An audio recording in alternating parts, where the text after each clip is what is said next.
Vice President J.D. Vance was sent out today to do the impossible, selling the people of Georgia on Donald Trump's unpopular Big Beautiful Bill. It is damage control, as Democrats visit red states and districts to warn about the pain Trump's bill is likely to cause them.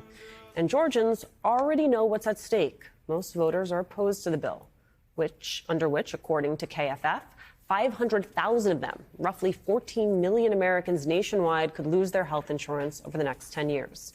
Joining our conversation, Democratic strategist and Columbia University professor, MSNBC political analyst Basil Smikle. Claire is also back with us. You know, this is part of the thing about being vice president. You get to do a lot of jobs nobody else wants to do. But the fact that they know they have to go out and sell this when there isn't that much to sell. They're going to focus on this idea that there are tax cuts for working families. And what they mean by that is no tax on tips, which I think he will conveniently choose not to mention sunsets in 2028, and the plans for families, which honestly are good. You know, the fact that all of a sudden you have some type of stipend for childcare, it just, you can't assess it in a vacuum. Well, and, you know, as I've said to everyone, really what everybody needs to do is ask every Republican office holder you see that tries to sell you on this bill, just explain one thing to me.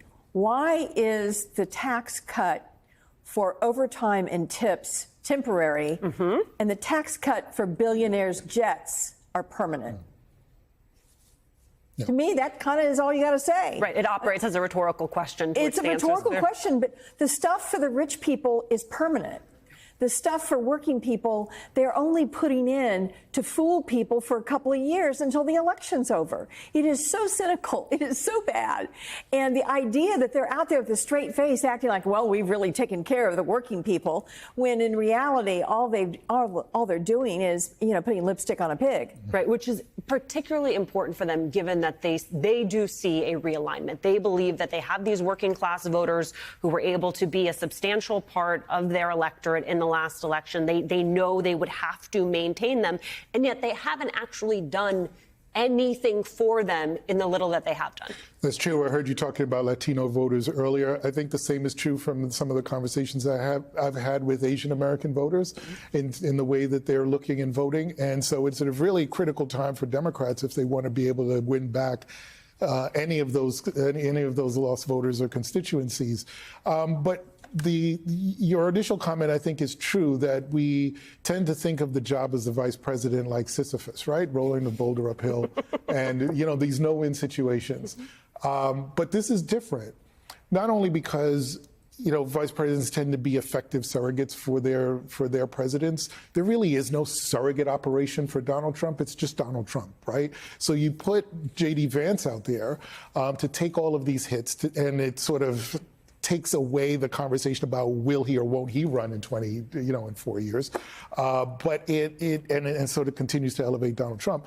But it also, to your point, Senator, there's a lot of bad in this bill that Georgians already know a lot about.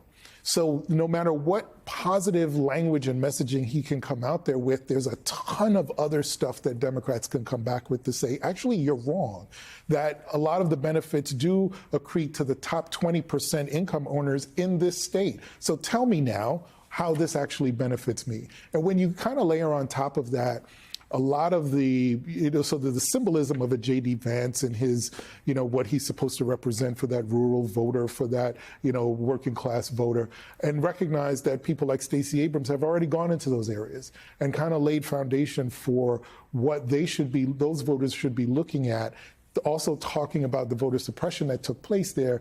And it's sort of been at a point where those voters are primed to look at J.D. Vance and say, I don't believe you. And I think that's actually a good place for Democrats to be, whenever he makes these visits. Well, especially because this isn't theoretical to them, yeah. Right? They are living with the realities of what this legislation has wrought. It was reported this week that Evans Memorial Hospital, which is a small rural hospital in Georgia, was forced to cut $3.3 million annually because of Trump's tax bill. The hospital is saying they might have to cut the ICU. You're talking about a place Donald Trump won with 70% of the vote last year. So how do you reconcile that if you're J.D. Vance? I think there is a misconception among many people that are in Congress that Medicaid is something that is primarily for people who live in urban areas. Yeah.